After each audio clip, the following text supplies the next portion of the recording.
Hai, halo. Jumpa lagi dengan Ibu, masih di pembelajaran sejarah. Oke, bagaimana kabar kalian semua? Ibu harap kalian dalam keadaan sehat. Oke. Seperti yang kalian lihat di PowerPoint Ibu, di slide Ibu, itu kalian sudah tahu apa pembahasan kita dalam pertemuan ini. Oke. Kita akan membahas tentang asal-usul nenek moyang bangsa Indonesia, di mana di pertemuan sebelumnya kita telah membahas jenis-jenis manusia purba. Ada 3 jenis manusia purba di Indonesia. Yang pertama itu ada Meganthropus, Pithecanthropus, dan jenis Homo. Oke, kita akan membahas yang pertama. Asal-usul nenek moyang bangsa Indonesia pertama itu bangsa Proto-Melayu atau Melayu tua. Proto-Melayu diyakini sebagai nenek moyang orang Melayu Polynesia yang tersebar dari Madagaskar. Kalau kalian suka nonton penguin Madagaskar, kalian pasti tahu di mana Madagaskar. Sampai kepulauan paling timur di Pasifik. Mereka diperkirakan datang dari Cina bagian selatan. Bayangkan saja, karena ibu tidak punya petanya, jadi dia berasal dari Cina bagian selatan. Oke, ras Melayu ini mempunyai ciri-ciri. Lihat ciri-cirinya, mana tahu seperti ada pada dirimu. Rambut lurus, kulit kuning kecoklat-coklatan atau kuning sawo matang ya. Bayangkanlah kayak mana warnanya sawo matang, agak kuning kecoklat-coklatan, dan bermata sipit kayak ibu, bermata sipit, kulit kuning langsat. Oke, rambut lurus seperti itu. Dari Cina bagian selatan atau dari Yunan, mereka memigrasi ke Indochina atau Siam. Ada tahu Siam sekarang? Kalau Siam itu, kalau tidak salah itu Myanmar. Mereka kemudian sampai di Kepulauan Indonesia, tepatnya di Sulawesi. Proto-Melayu membawa peradaban batu di Kepulauan Indonesia. Bangsa Proto-Melayu atau Melayu tua adalah nenek moyang bangsa Indonesia yang pertama kali datang ke Nusantara, yang diperkirakan sudah sampai ke Nusantara itu pada 1500 tahun sebelum sesudah Masehi. Bangsa Proto-Melayu memasuki wilayah Indonesia melalui ada 2 jalur. Yang pertama jalur barat melalui Malaysia baru ke Sumatera. Jalur kedua itu dari timur melalui Filipina ke Sulawesi. Tapi kebanyakan mereka itu masuk dari Sulawesi atau melalui dari jalur utara seperti itu. Bangsa Melayu tua ini dianggap memiliki kebudayaan lebih maju dibandingkan manusia purba pada masa itu. Jadi mereka sudah menggunakan alat-alat batu yang sudah diasah atau sudah diperbaiki. Kalau manusia purba di Indonesia awalnya itu cuma menggunakan batu yang masih kasar. Jadi alat penetak, alat pemotong daging itu menggunakan batu-batu yang masih sangat kasar. Selanjutnya, Proto-Melayu membawa peradaban batu di Indonesia. Bangsa ini memiliki peninggalan yang berupa kapak persegi, kapak bahu, kapak lonjong, dan pemukul yang terbuat dari kayu. Penduduk asli atau ras Proto-Melayu pun melebur. Mereka kemudian menjadi suku bangsa Batak, baik itu Batak Toba, Batak Mandailing, Batak Simalungun, dan juga Angkola. Kenapa nggak ibu sebutkan Karo? Karena dalam asal-usul dan persebaran nenek moyang, orang Karo itu berasal dari keturunan Cina, bukan dari keturunan Proto-Melayu. Mereka keturunan dari India, bukan Proto-Melayu, bukan dari Cina, tetapi dari India. Oke, baru ada suku Toraja.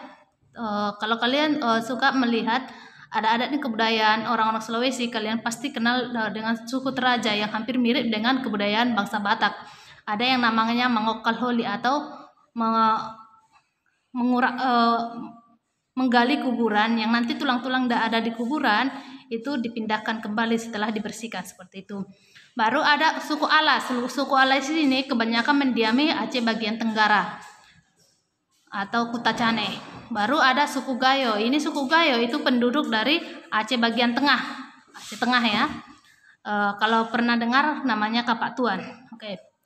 Kehidupan mereka yang melebur menyebabkan ras Proto-Melayu sedikit mendapat pengaruh dari kebudayaan Hindu dan Islam. Jadi mereka sangat tertutup sehingga kebudayaan Hindu dan Islam itu sangat susah. Para ras Proto-Melayu mendapat pengaruh Kristen sejak mereka mengenal para penginjil yang masuk ke daerah mereka, memperkenalkan agama Kristen dan peradaban baru dalam kehidupan mereka. Jadi mengapa agama Kristen bisa menjangkau mereka? Jadi kalau kita pelajari, orang Proto Melayu itu setelah nanti kedatangan Melayu Muda atau Deutero Melayu, mereka terdesak masuk ke pedalaman atau pinggiran hutan atau ke hutan-hutan. Kita contohkan Batak. Orang Batak sekarang banyak ditemukan bukan di tepi pantai. Yang di tepi pantai itu biasanya banyak menganut agama Islam. Mengapa Islam? Karena dalam perdagangan mereka lebih cepat mendapat pengaruh dari Islam seperti itu. Sedangkan orang Melayu tua, contohnya Batak dan lain-lain, itu susah dijangkau karena mereka sudah masuk ke pegunungan. Sedangkan agama Kristen bisa memegang mereka atau bisa menjamah wilayah dari orang Batak itu setelah orang Kristen tidak mendapatkan kedudukan atau tempat di pinggir pantai sehingga mereka berlanjut ke pedalaman. Selanjutnya, inilah gambar-gambar orang Proto Melayu. Jadi kalau ibu bilang orang bangsa Batak sampai kedatangan bangsa Belanda ke tanah Batak, orang Batak itu tidak memakai baju. Jadi mereka hanya ditutupi bagian kemaluan bawah. Bagian kemaluan tahu kan? Jenis kelamin laki-laki perempuan. Cuman itu yang ditutupi. Seperti yang digambar kamu lihat, cuman itu yang ditutupi. Sedangkan bagian dada, baik perempuan baik laki-laki itu tidak ada yang ditutupi. Makanya ada istilah Batak. Sebenarnya kalau orang di bahasa Belanda, Batak artinya mirip monyet karena tidak berpakaian seperti orang Belanda seperti itu. Baru yang kedua, Deutero Melayu atau Melayu Muda. Bangsa Deutero Melayu atau bangsa Melayu Muda adalah nenek moyang bangsa Indonesia yang merupakan orang-orang Austronesia yang datang ke Nusantara pada gelombang kedatangan kedua setelah Proto Melayu, yakni masuk kurun waktu 400 sampai 300 sudah Masehi. Bangsa Melayu atau Melayu Muda atau Deutero Melayu berhasil melakukan asimilasi atau percampuran dengan pendahulunya, yaitu Proto Melayu atau Melayu Tua. Mereka menempuh rute dari Yunan, Vietnam, baru masuk ke Malaysia, masuk ke Indonesia. Mereka telah mampu membuat barang-barang yang terbuat dari logam seperti perunggu. Makanya nanti ada disebutkan bahwa Deutero Melayu telah membawa kebudayaan Dongson. Kebudayaan Dongson itu adalah kebudayaan yang sudah mengenal pembuatan dari bahan-bahan logam, pembuatan barang-barang dari logam. Deutero Melayu merupakan ras yang datang dari Indochina bagian utara. Sedangkan tadi Proto Melayu itu dari Cina bagian selatan. Sedangkan ini dari Indochina bagian selatan. Tepatnya itu di Vietnam. Mereka membawa budaya baru berupa perkakas dan senjata besi di Kepulauan Indonesia atau kebudayaan Dongson seperti yang Ibu jelaskan sebelumnya. Kebudayaan Dongson itu adalah kebudayaan yang telah mengenal yang namanya pemahatan atau pembuatan barang-barang atau perkakas dari logam dan besi. Mereka seringkali disebut orang-orang Dongson. Peradaban mereka lebih tinggi daripada Proto Melayu. Kenapa lebih tinggi? Karena di Proto Melayu mereka hanya bisa membuat peralatan yang terbuat dari batu dan kayu. Sedangkan kebudayaan Deutero Melayu sudah mengenal dari pembuatan barang dari logam seperti itu. Perpindahan mereka ke Kepulauan Indonesia itu dapat dilihat dari rute persebaran alat-alat yang mereka tinggalkan di beberapa kepulauan di Indonesia, yaitu berupa kawat persegi panjang. Peradaban ini dapat dijumpai di Malaka, Sumatera, Kalimantan, Filipina, Sulawesi, Jawa, dan Nusa Tenggara Timur atau NTT. Dalam bidang pengolahan tanah, mereka sudah mempunyai kemampuan untuk membuat irigasi atau pengairan pada tanah-tanah pertanian yang berhasil mereka ciptakan dengan membuat hutan dengan membabat hutan terlebih dahulu. Jadi mereka sudah mengenal yang namanya sistem pertanian, bukan seperti yang sebelumnya hanya memanfaatkan hasil-hasil yang atau makanan yang disediakan oleh alam. Contoh peninggalan dari Deutero Melayu itu terbuat dari bahan logam yaitu kapak, kapak corong dan nekara. Nanti di peninggalan budaya akan kita perlihatkan gambarnya. Oke. Peninggalan benda Deutero Melayu memiliki peninggalan benda yang terbuat dari bahan-bahan seperti menhir. Kalau kita nanti membahas tentang sistem kepercayaan, ini menhir ini adalah satu batu yang didirikan di tengah lapangan untuk persembahan kepada roh nenek moyang. Baru ada namanya dolmen, sarkofagus, kubur batu, dan punden berundak. Ini nanti akan kita bahas di sistem kepercayaan manusia purba. Deutero Melayu atau Melayu muda. Deutero Melayu memiliki ciri-ciri sebagai berikut: dapat membuat benda-benda yang berbahan dasar logam. Suku Melayu atau Melayu muda itu orang Makassar, suku Makassar sekarang orang Makassar, orang Jawa, Sunda, Bugis, Minang, dan keturunan asli bangsa lain seperti itu. Inilah gambar-gambar orang Deutero Melayu. Mereka sudah mengenal yang namanya pertanian. Selanjutnya melanisoid. Melanisoid, kalau kita dari melihat melani itu artinya hitam. Jadi melanisoid adalah bangsa berkulit hitam.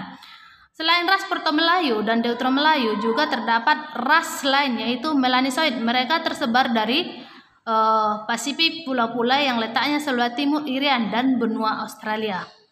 Di Kepulauan Indonesia mereka tinggal di Papua bersama dengan Papua Nugini, Bismarck, Salomon, New Caledonia ini Salomon, New Caledonia itu berada di Kepulauan Pasifik. Jadi mereka ada di pulau-pulau di Samudra Pasifik. Ciri-ciri bangsa melanisoid yaitu kulit kehitam-hitaman atau kulitnya hitam, rambut hitam dan keriting. Jadi rambutnya agak keriting, ikal-ikal. Kamu perhatikan aja orang Indonesia bagian timur. Kita jangan kita bukan Sara, tapi orang Papua, orang NTT itu kebanyakan rambutnya keriting. Jadi melanisoid itu adalah bertempat tinggal di Indonesia bagian timur. Bibir tebal, badan tegap dan hidung lebar. Hidungnya ini itu lebar. Kamu perhatikan saja orang Papua seperti itu. Pada mulanya kedatangan bangsa melanisoid di Papua berawal pada akhir zaman Es sekitar 70.000 sebelum sudah Masehi. Pada saat itu Kepulauan Indonesia belum berpenghuni. Ketika suhu turun hingga mencapai ketinggian maksimal, air menjadi beku dan permukaan laut menjadi lebih rendah. Pada saat itulah muncul pulau-pulau baru dan memudahkan makhluk hidup berpindah dari Asia menuju Oseania. Adapun asal-usul mula bangsa melanisoid adalah Proto-Melanozoid, adalah manusia wajak yang tersebar ke timur dan yang menduduki Pulau Papua sebelum zaman es berakhir. Kamu perhatikan, manusia wajak tersebut hidup dengan menangkap ikan di sungai, meramu tumbuh-tumbuhan serta akar-akaran, serta berburu di hutan. Jadi orang-orang timur itu kalau kita lihat sampai sekarang, mereka itu kalau sakit tidak menggunakan obat-obat yang sekarang atau obat-obat kimia. Mereka masih menggunakan obat-obat tradisional yang mereka pelajari sejak nenek moyang mereka. Makanya kita bahas tadi, mereka mengenal tumbuh-tumbuhan serta meramu tumbuh-tumbuhan menjadi obat-obat seperti itu. Oke? Inilah bangsa melanisoid. Jadi tadi rambut keriting, dari gambar pun kamu lihat rambutnya agak keriting, hidungnya lebar, dan mereka memanfaatkan hasil dari hutan. Selanjutnya Negroid dan Wedit. Sebelum kedatangan kelompok-kelompok Melayu tua dan Melayu muda, Kepulauan Indonesia terlebih dahulu dimasuki bangsa-bangsa Negrito dan Wedit.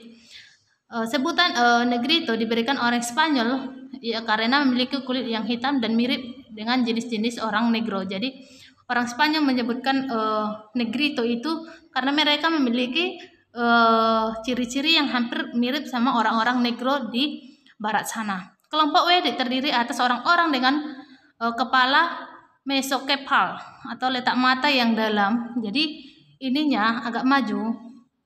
Apa namanya nih? Dahi ini agak maju, matanya agak masuk ke dalam. Jadi dia seperti sipit jadinya. Karena ininya maju, matanya kecil masuk ke dalam. Hingga tampak seperti berang. Kulit mereka coklat tua dan memiliki tinggi rata-rata 155 cm atau 1,5 meter. Wedit artinya jenis Weda, yaitu bangsa yang terdapat di Pulauan Ceylon atau Sri Lanka. Kalau ibu bilang selain Sri Lanka, Nepal juga hampir sama dengan ciri-ciri yang disebutkan orang Nepal. Jadi kalau kalian penasaran, lihat aja di internet orang Nepal atau orang Sri Lanka. Persebaran orang-orang Wedit di Nusantara cukup luas. Misalnya di Palembang, di Jambi, pernah dengar yang namanya suku Kubu. Itu suku yang masih tertinggal yang ada di Jambi sampai dia ada ke Siak sampai ke Pekanbaru. Mereka adalah suku anak dalam. Mereka belum sampai sekarang masih sedikit dipengaruhi oleh globalisasi atau perkembangan zaman. Mereka masih menggunakan pakaian yang terbuat dari kulit apa? Kulit apa namanya? Kayu. Tapi sekarang mereka sudah ada menemukan mereka sudah mulai berbaur dengan masyarakat yang lebih maju sekarang. Mereka sudah menggunakan sarung. Oke, ciri-ciri bangsa Negrito: berkulit hitam, rambut keriting, ukuran badan pendek, berhidung lebar, bibir penuh atau bibirnya seperti Nicki Minaj kalau kalian tahu. Bibirnya tebal, bermata bundar atau bulat. Periode migrasi berlangsung berabad-abad. Kemungkinan mereka berasal dalam satu kelompok ras yang sama dan dengan budaya yang sama. Mereka itulah nenek moyang Indonesia saat ini. Oke, ini adalah suku-suku bangsa Negrito. Mereka pendek dan berkulit hitam. Oke, sampai di sini yang Ibu jelaskan. Mungkin minggu depan kita akan membahas tentang teori-teori persebaran nenek moyang bangsa Indonesia. Jika ada yang kurang dipahami dan ada yang mau ditanyakan, boleh tanyakan Ibu. Nanti dibuka di diskusi web. Oke, see you. Goodbye.